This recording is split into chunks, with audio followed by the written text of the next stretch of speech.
Powered by Rev Media in partnership with TSN. This is Season 5. It is Episode 21 of the Ray and Dregs Hockey Podcast, and it is presented by our title sponsor, Canadian Club Whiskey, who have introduced, Ray, the first release of the Canadian Club Invitation Series. It's the CC 15-year-old Sherry Cask.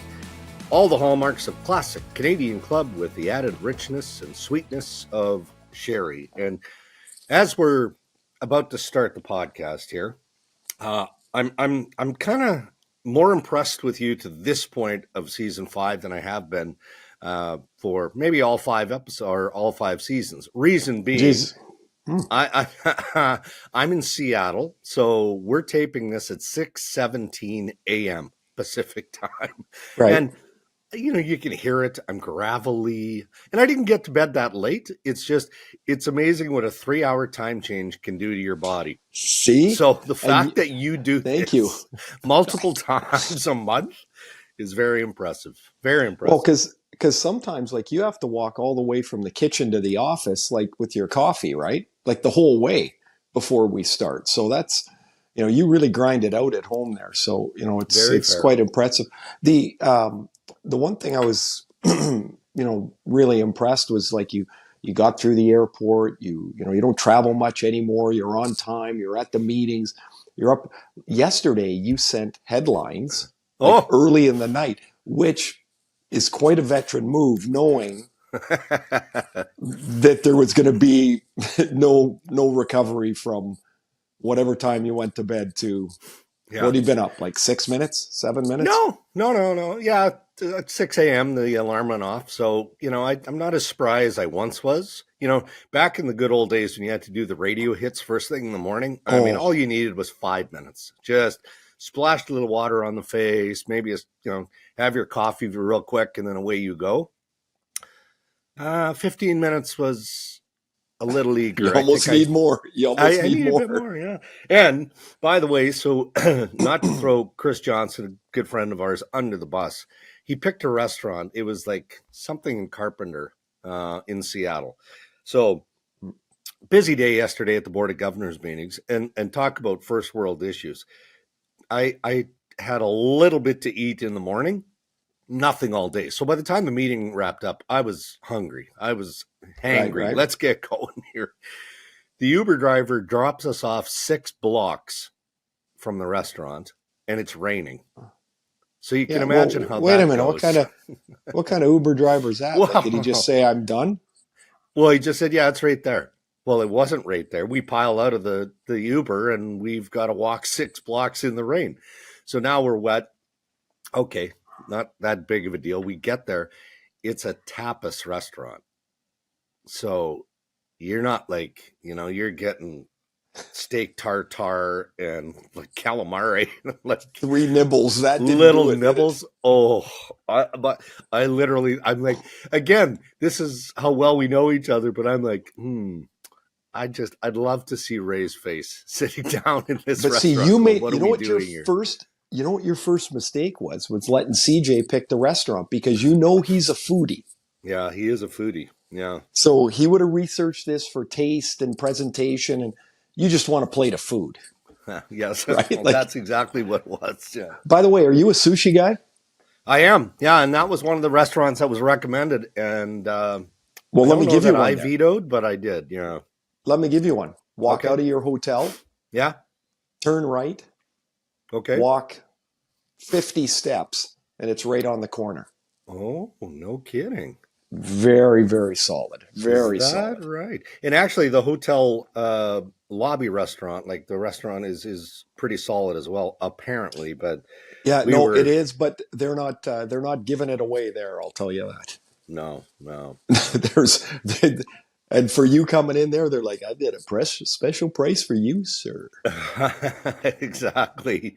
Anyway, it's all been good. Not a lot of news value as we dive into headlines here on the Ray and Dregs podcast, but that's normally what this meeting is about, bringing the owners together. In Seattle's case, what was interesting was Michael Andlauer, the owner for the Ottawa Senators, got some work done yesterday. So not only is here representing the Sens, but also went to Climate Pledge to fully tour that building, because I haven't been in it yet, but it's It's Oh, you pretty haven't? snazzy, right? I have not been in it. No, I have not been in it. You know what's one of the coolest things they see. This is one of the things I like about that building is because they had to keep the roof for heritage purposes Yeah, at the old Key Arena. They had to get really creative. yeah, And when you walk in the arena, you're at street level. The lower bowl and the rink is below ground. yeah, yeah. And so I like places you walk into and they're not just a run of the mill, although for $800 million, I don't know what's run of the mill, but it's like, it's like there's something different to it. And I'm hoping that, Yeah, well, first of all, I'm hoping Ottawa gets what they've long desired, and that's an arena down closer to downtown. But yeah. man, it would be cool if it had a little something special to it. As you're building it, I mean, you're Yeah. building it from the ground. It would be kind of cool if they could. Yeah. Well, he was impressed, so we'll see as he continues to do due diligence there how it kind of evolves. It's part of a process, as he acknowledged to the media. So let's get into headlines, Ray, brought to us by Tim Hortons. Tim Hortons has some tasty beverages and baked goods currently on their menu for the holidays. Try their new non-alcoholic Bailey's flavored Tim Hortons classic, like Bailey's cream coffee. So it's a classic taste of Tim's original blend, infused, of course, with the flavor of Bailey's and cream. Wide variety of holiday drinks and baked goods available only at Tim's. Again, part of the Board of Governors, and we sort of grow weary in the media of hearing the owners and the governors come out, Ray, and say, oh, no, the game is so good. We don't need to touch the game. Everything around the game is perfect. Sure. Why are we, meddling with things? And to a degree, I think that's also very fair. So there's not a whole lot on the agenda here. There's business updates. George Peros is here for the Department of Player Safety, all that normal standard stuff. They're talking about the draft. The draft will be at the Sphere in Vegas, which is kind of interesting, right? Sure. But from a hockey perspective, I spent some time with the Pittsburgh Penguins yesterday. And why don't we start there? Because when you look at the talent that Kyle Dubas and the Penguins have assembled here. Now, he's just dabbling at this point, if you want to call bringing in Erik Karlsson dabbling. But you look at the class of Hall of Famers on that Penguins lineup. They lose again last night. I haven't gone through their whole game sheet, but going into that game, they hadn't scored a power play in 10 straight games, including last night. So that's 11 games without a power play goal. You're a power play guy. If you want to poke your eyes out, go watch the overtime last night. How bad it was? Oh, unbelievable. Okay. Anyway, go on. So but your power play goal, when you look at power plays around the National Hockey League, of course you think of the Edmonton Oilers and what McDavid and Draisaitl can do. But historically, when you look at the talent that, you can put on the ice in Pittsburgh, and then you add Erik Karlsson to the equation. And, they've already tweaked that power play through necessity. So going into that game, Karlsson wasn't on the point, right? He was on the left flank, and they put Letang back on the point. It just reminds me of the Carolina Hurricane or the San Jose Sharks when Brent Burns was there with Karlsson, and then he ends up in Carolina because there's just not enough puck and maybe not enough power play time out there for the two of us. Erik Karlsson's, without question, is in the upper echelon of ability and skill, puck play from defensemen around the NHL. I don't think there's any question. He's a little bit of an independent contractor. He kind of gets things done in his own way. And if you know anything about the Pittsburgh Penguins and about Coach Mike Sullivan and Sidney Crosby, in particular, they are as far from independent contractors as you will find. They are very structured about everything they do. Sullivan has a very straightforward way, and quite frankly, a very successful way of coaching, and coaching his teams. He likes to play super fast. North and south, that's not Karlsson's way. I thought it was an odd fit when they signed Karlsson for those reasons. You could see the complication of Karlsson and Letang from a mile away, Like there was going to be a little bit of alpha struggle here between two very, very good players. Yeah. And so I think that adds up to some, to a power play that on paper should be better, but it just isn't. Oof. It's actually dreadful to watch because I think Karlsson would like to, and I'm not throwing this all on Karlsson, but I think Karlsson would like to enter the puck into the zone in a certain way, and the Penguins do it a different way. I think he would like to hold it at the blue line and wander around with it a little more. Yeah. That's not the way the Penguins play. And so there's some real complications, but when they acquired him, to me, it was like, look, we've got Letang, Crosby, and Malkin. They're at the ages they are. Getting a first-round draft pick and a couple of developing 22-year-olds does not help them. Right. I actually think they're at the point, if they're going to add somebody, Dregs, they got to add another veteran that has some game left. Like the window is what those guys' years are. Yeah. And not all of the years. So they're in a very precarious spot there. Yeah, definitely are. Speaking of veteran players, how about the play of Brad Marchand and the Boston Bruins of late, but specifically Brad, because, there have been times I watch a lot of Bruins games. There have been times over the course of this year where he didn't look out of sorts. He just didn't look like vintage Marchand. And maybe it's, part of the pressures of being captain of the Boston Bruins and maybe, feeling like you've got to represent in a certain fashion, all of that.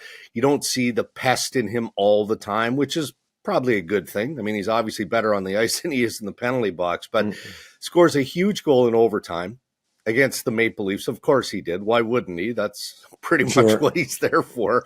And then follows it up with a natural hat trick against the Columbus Blue Jackets. I mean, he just finds a way, doesn't he? He really does. He's really such a good player. I think a little bit of a slow start would be probably predicted. If you look for the last, I don't know, what was it, 13, 14 years, when he went on the ice, Patrice Bergeron was 3 feet from him. Yeah. Like those guys played every shift of every game together. It was remarkable. That we had a stat last year at ESPN. We ran in one of the games, the percentage of shifts they had played together in their career. And it was ridiculous. Like it was just silly. How often does you look at something and go, it should work. It's going to be great. And then it doesn't. And then you get these two guys that they put together and, oh my God, it was, incredible for well over a decade. Yeah. So the Bruins they're a little bit in transition, although the record doesn't show it.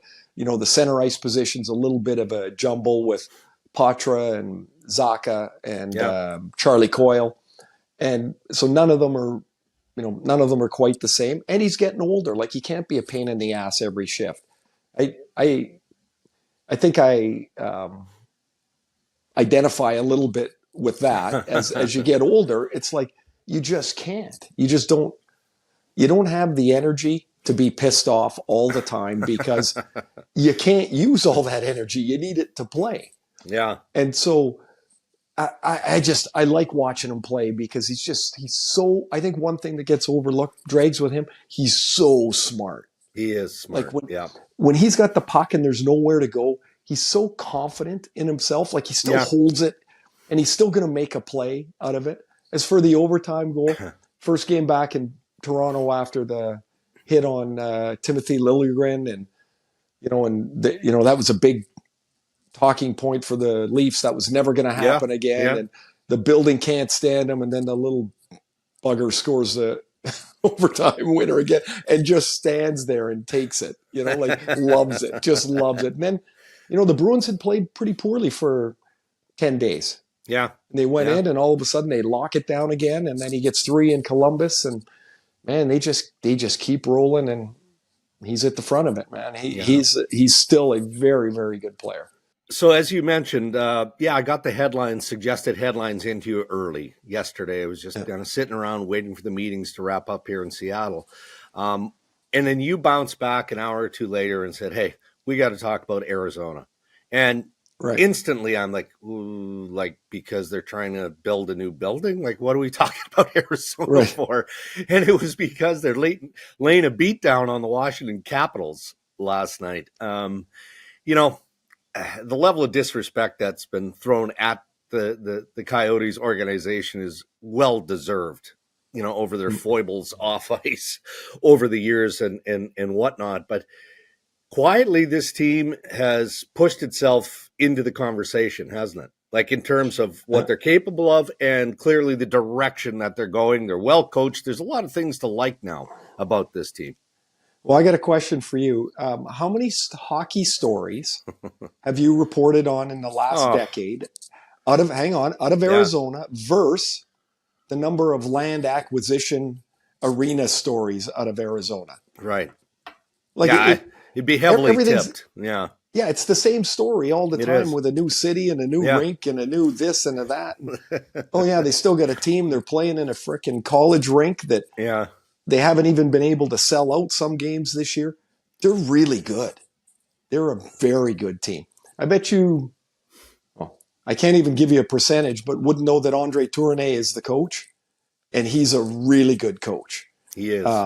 They call him the Bear, and he's a funny, demanding, articulate guy.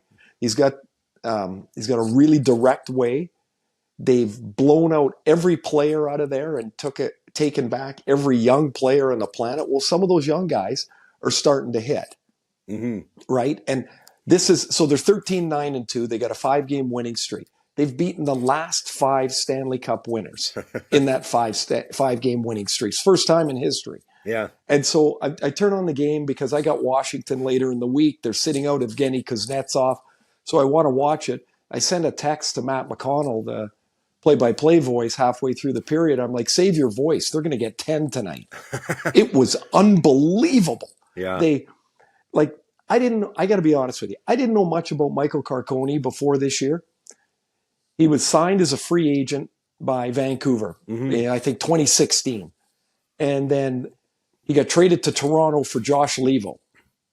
And then he got traded to Ottawa in the Connor Brown trade. Yeah. Then he got traded to Nashville somewhere along the line. So he's in Nashville. The pandemic hits. Nashville doesn't really have anywhere for their players to go. They're kind of all on their own. They're like their prospects or non-NHL players. Somehow he ends up in Tucson, which is Arizona's quite a story club. 31 goals in the American League last year. He's got 12 goals, 5 in his last 5. He's a little buzzsaw, man. He can score, and he's got 12 goals. And then, Schmaltz was a first-round pick for them. He's got 9 goals. He got 2 last night. Clayton Keller's a hell of a player. Yeah, a terrific player. He had 3 assists last night. He's a point a game. And then in goal, a couple of years ago, Connor Ingram was in Nashville, and he went into the players' assistance program. He was having some issues, and now he's got 11 wins. Like, good for him. There's a lot of great stuff going on. They're the best team that nobody knows about. Yeah. They're really good, and they're going to be a pain in the ass for a lot of teams that come up against them here. They're fast, and they're starting to believe in themselves. You can just see in the way they play. You have a big game tonight. We're recording this on Tuesday, right? it's the Hughes Bowl, as you referred to it late last week. And that's the New Jersey Devils and the Vancouver Canucks. All 3 brothers, of course, playing, Jack and Luke with the New Jersey Devils and Quinn with the Vancouver Canucks. I don't know. Where do you want to go with that? Have you seen enough of Luke yet as a rookie defenseman in the National Hockey League to get a real good feel or a comparison, if there's an accurate or fair comparison to his older brother, Quinn? Well, I mean, just looking at them, he's much bigger. Yeah. Like he's the biggest of the Hugheses by quite some bit. Tremendous skater. One thing that all 3 of them have is like a real, well, Jack's not quiet, but this is where Quinn and Luke are similar, is a very quiet confidence about them.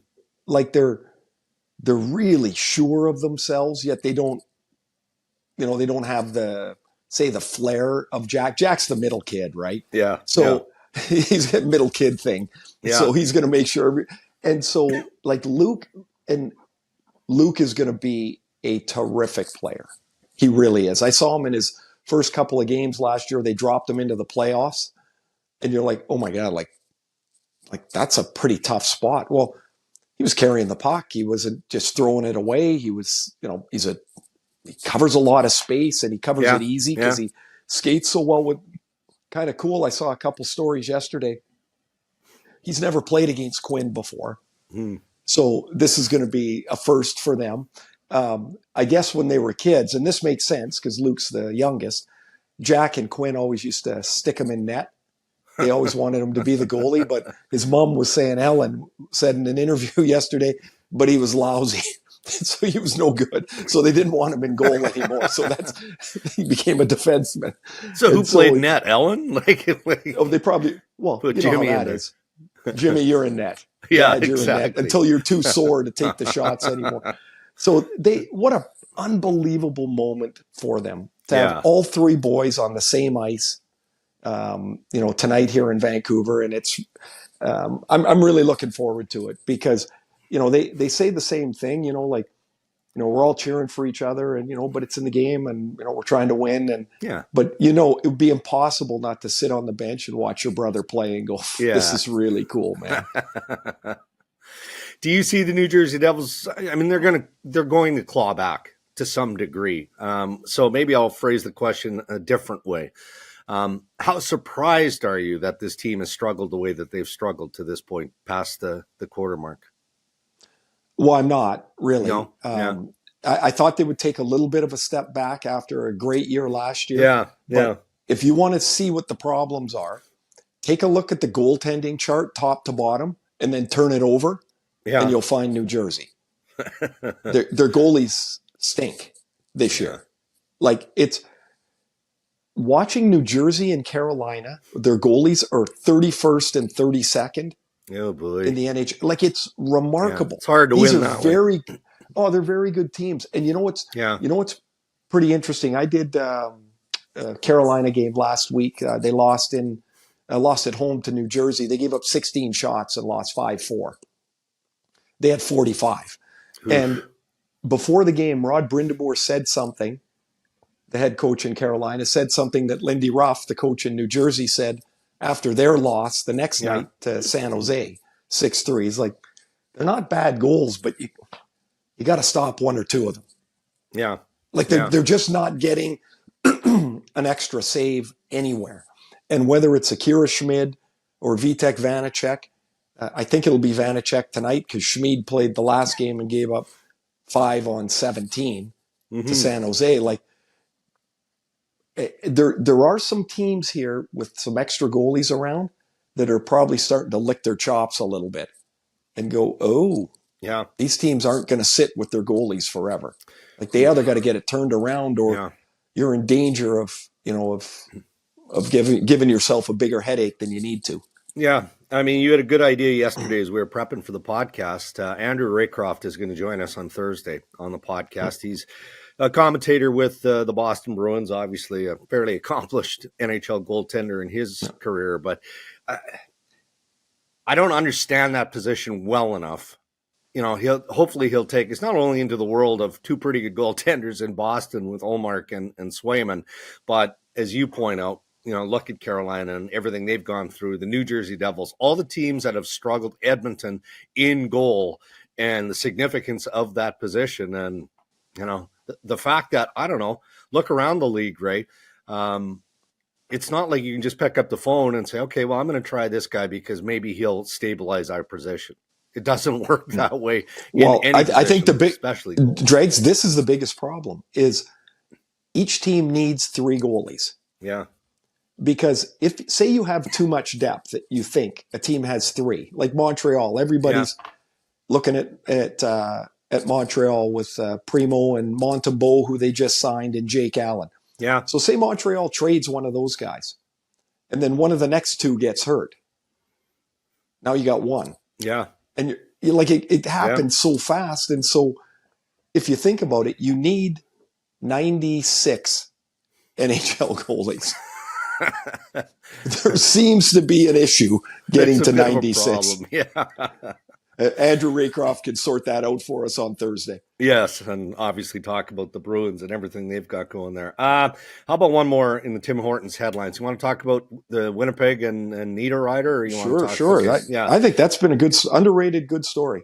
Yeah, and I chatted with Mark Chipman, who's here in Seattle with the Board of Governors meetings, and we talked about just the timing of the Niederreiter extension. And he just said, look, I mean, he's an excellent fit in the core of our team, but he's not interested in free agency. He and his family are set up. They love Winnipeg. He likes his fit with the organization, and the timing just made sense.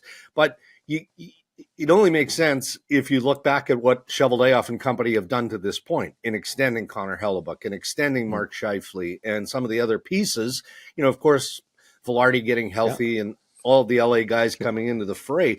But I don't think, I'm a little biased here, but I don't think Winnipeg gets enough love or enough credit for how they've kept this group together, and a group that is showing on ice that they're a very competitive team.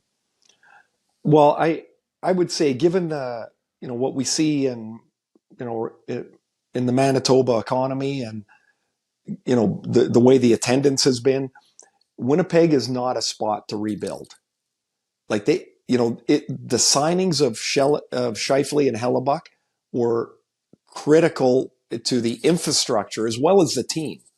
Like they needed to have that happen, and that was really great news for them both. Like for both players, they going to make a ton of money, but for the Jets in particular, it's great news. And so now those guys signing, like when we had Josh Morrissey on the podcast, he talked about what it does for the players there, that they know, oh man, our top center, one of the better in the league and one of the best goaltenders in the league, are now signed for 7 years. And so that makes people want to stay. And Niederreiter is a good player. He's I think he was the 5th pick of the draft of the Islanders, traded for Cal Clutterbuck, if you can believe that. Like, by the way, Clutterbuck just went over 1,000 games. Yeah. Can you imagine what his body feels like? He's got 3,500 hits. And that's the ones he gives. Like good for him. That's a hell of a thing for him. But the Jets have really, they've found a way now. I think the Jets need to be a hard, physical. It kind of fits with their city identity. And I remember going in there and like just hating playing there because they'd bang you around and it would be a hard game.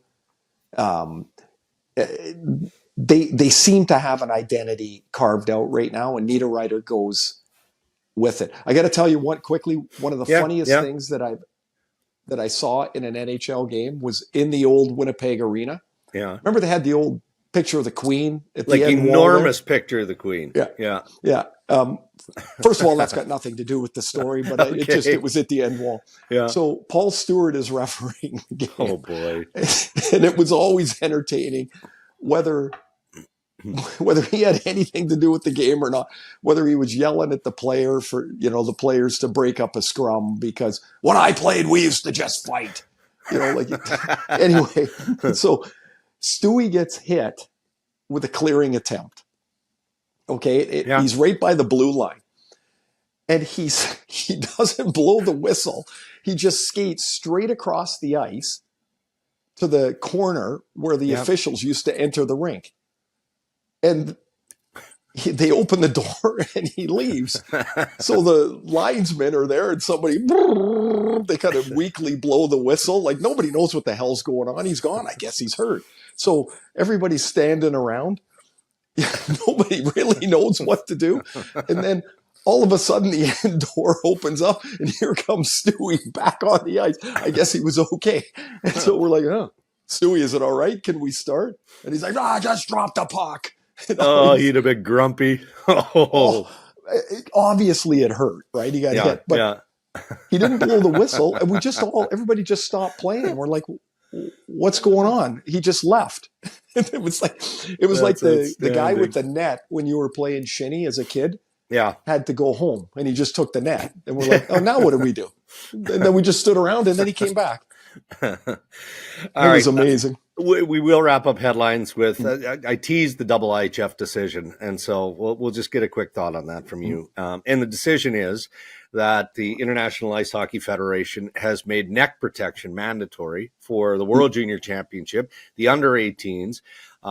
They're still deliberating on the men's and the women's worlds, but very likely that you'll have to have mandatory neck protection at the men's and the women's worlds. And then you wonder beyond that, right? Okay, well, if they're doing it at that level, does it then automatically become mandatory for every international hockey event, including the Olympics? So it seems to be headed that direction. Well, Dregs, I think it's really important that last statement you made about does it go through to every other event? Yeah. So we get focused always on these big events, World Juniors, U18s, men's championships, women's championships, like world championships. When they put an edict out like this, it also goes through, like, for example, the U18s and the A level, the B level, and the C level. Yeah. Like this is a far bigger decision than just the 4 tournaments that we mentioned. Yeah. Like it impacts, and their decisions have to take into consideration all these other levels. And in a lot of cases, the safety of it goes to the other levels more so than they're worried about at the top level. Yeah. And so I don't think it'll be very far before it'll be mandated. I think I know we're seeing a few more NHL players wear it, and the companies will continue to make it so it can be as comfortable and as protective as possible. And right. I think it's going to be like a visor pretty soon. You won't even notice it. Yeah, I'm with you. And what a place to start, right? I mean, you start with those younger players so that, okay, well, it's not that big of a deal. Like, I'm making my way in the National Hockey League. I wore it at this event. I wore it there. It's no big deal. I'm going to continue to wear it. Same with the visor, Dregs. Yeah. Guys would, when it first started, guys would get to the NHL and they had been wearing a visor their whole life and then took it off when they went to the NHL. And then finally they were like, yeah, no, can't do that anymore. And so the guys wear their visors. Yeah. That's the way it is. Those are your headlines. Thank you to Tim Hortons. Tim's new non-alcoholic Baileys-flavored holiday menu. Enjoy the classic taste of the holidays anytime with a creamy Baileys-flavored latte. Celebrate the season with the taste of the holidays with Tim's new non-alcoholic Baileys-flavored holiday menu. Our interviews on Rain Dregs brought to us by Canadian Club Whiskey. As mentioned, we're going to dive into goaltending on Thursday in our next episode with Andrew Raycroft, who is a color commentator with the Boston Bruins. So we'll get his insight. Brought to us by Canadian Club, who have introduced the first release of the Canadian Club Invitation Series 15-year-old Sherry Cask. It's the signature CC Classic 12-year-old whiskey finished with a secondary aging ray in Oloroso Sherry Casks. Feels like that. Sorry, that feels like a holiday type, doesn't it? Drink. Yes. Oh yeah, it does. It does. The key is to make sure it gets to the holidays. I know we've got some sherry cask heading our way. We do. So you want to share, right? You want to share with your family. You want to share with your friends. Well, I keep looking for that delivery to come to the door. I'm looking for it to come to the door, but all it is like another package of something or other. Yeah. That for Christmas that we're shopping for, and I'm not from Canadian Club. Ryan Rashad keeps saying it's on its way. It's coming. Oh well, empty he's promises, busy. right? Yeah. Right now. Yeah, that's what I'm seeing. All right. Ask Ray and Dregs anything. You can send us your questions on Twitter and Instagram at Ray and Dregs or on the website rayanddregs.com.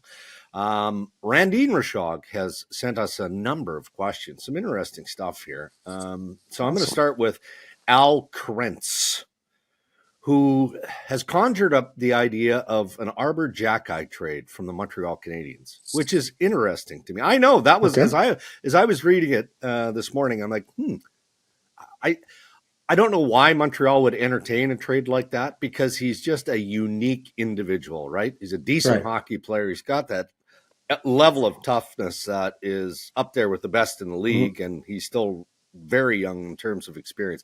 Do you see or think it's possible that the Canadiens could move Jack for an offensive defenseman.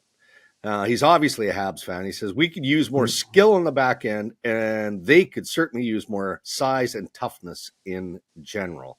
I mean, if you're putting Jack out there, you're going to attract an audience. There's no doubt. I just, right. It seems a little too early for a trade like that for me. Well, here's the biggest problem with for fans of teams that are rebuilding is oftentimes the people that you really are waiting for are not even pros yet. And so they've got a young defenseman in college in the U.S., Lane Hudson. Now, size is going to be an issue for him to see if he can defend.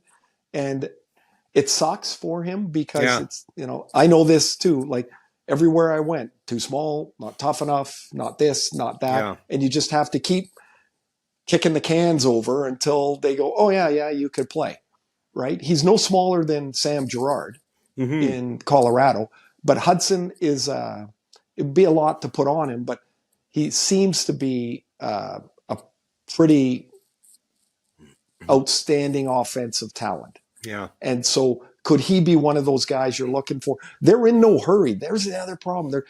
They're not going to go trade Jack for a 26-year-old offensive defenseman. It's not going to happen. No. They need their core to be around the same age. Yeah. And so I would say no, I don't see that happening. Okay. Another Canadian team, and a question from Melanie Baker, I believe. Could be Baker. Narrative around Ottawa is that DJ Smith needs to go. Well, then if that narrative is being formed by a section of fans in the building chanting fire DJ, then I guess that's fair.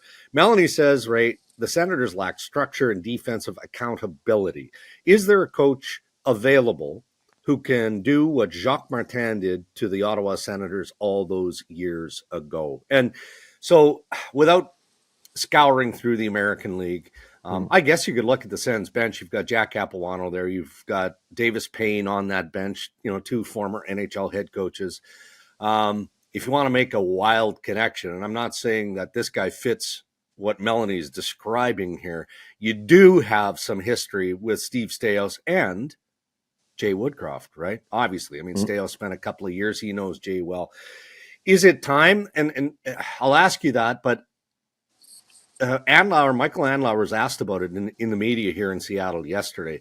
And it's always a tough question to answer when you're in a position of power, because you don't want to oversell your positivity and an endorsement, because a month from now you may have to fire him, right? I mean, that's just the situation you're in. But you also don't want to bury the guy in the process. So Andlauer was very careful. Like, he dispatched the chorus of chants that we've heard repeatedly, but then didn't give DJ a full vote of confidence. So is there a coach that would fit the bill according to what Melanie thinks the Sens need?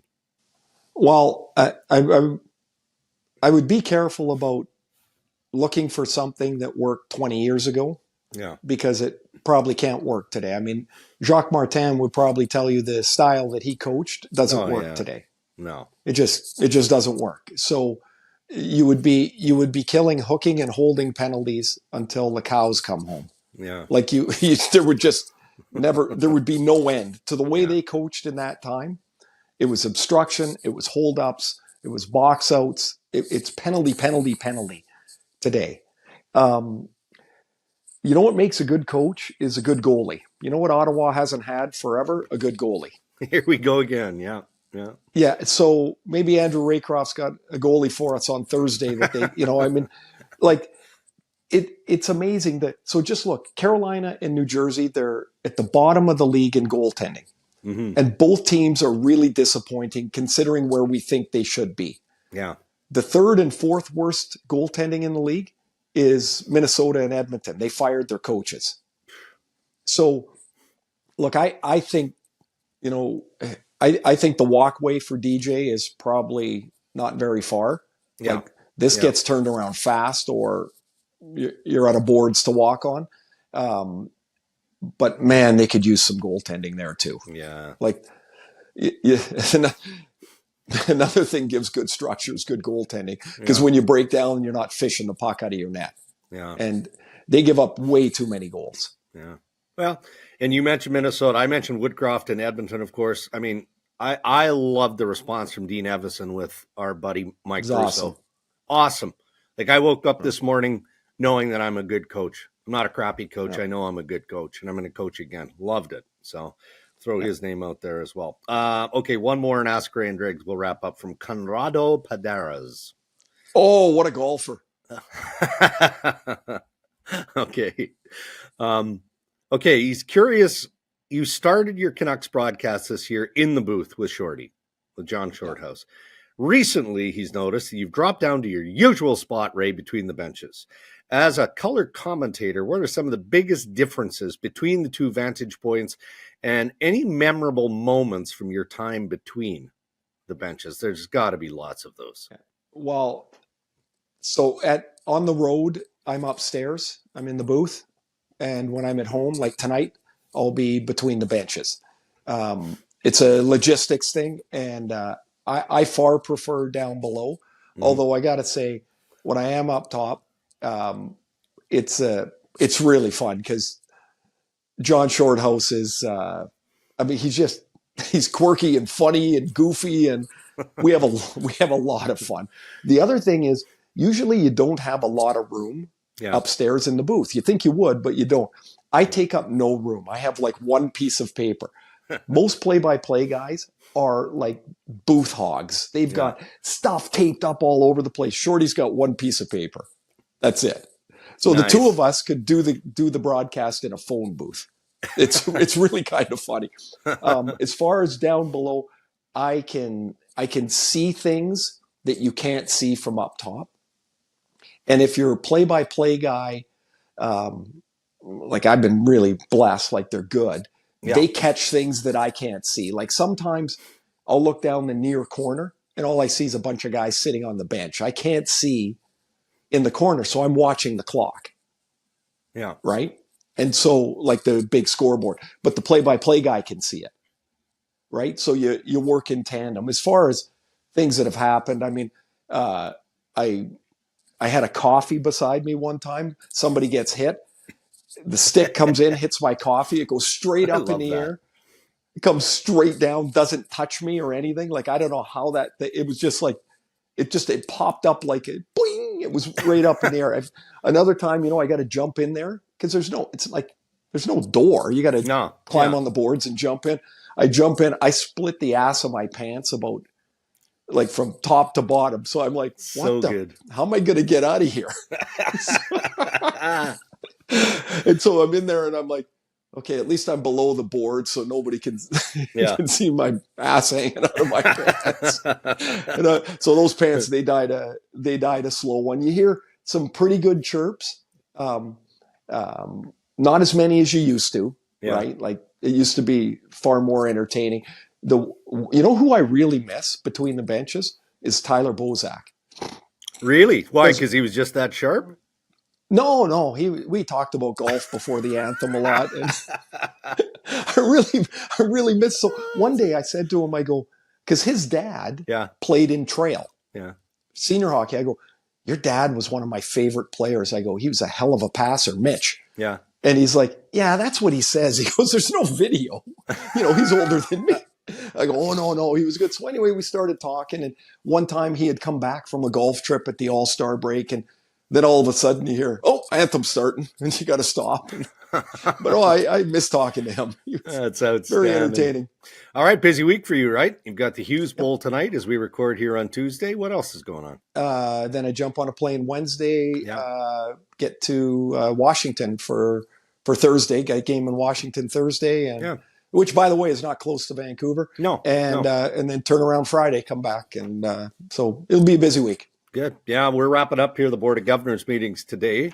Should have some Olympic news. I probably just an update on where they're at. There was IIHF meetings last week in Switzerland, so they're kind of boy. I hope they get that sorted. Yeah. Could you imagine what the top players are going to think if they can't get this thing over the finish line?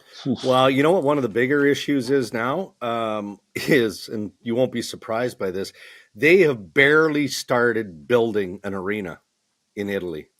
They have the pilings in the ground. Like, come on. The Italians get it done. Okay. We will get it done. There might be a few unfinished corners, but it will get done. Well, most of those buildings are made out of concrete, so that's a specialty, right? It'll all be okay. I will tell you, here's one thing about the Olympics people might not notice. When all the camera shots are there, it always looks so beautiful. Yeah. If you go 14 feet to the right, it's a construction zone. They never do finish it. No, there's pylons and tarps and everything covering stuff. All right, buddy, have a good week.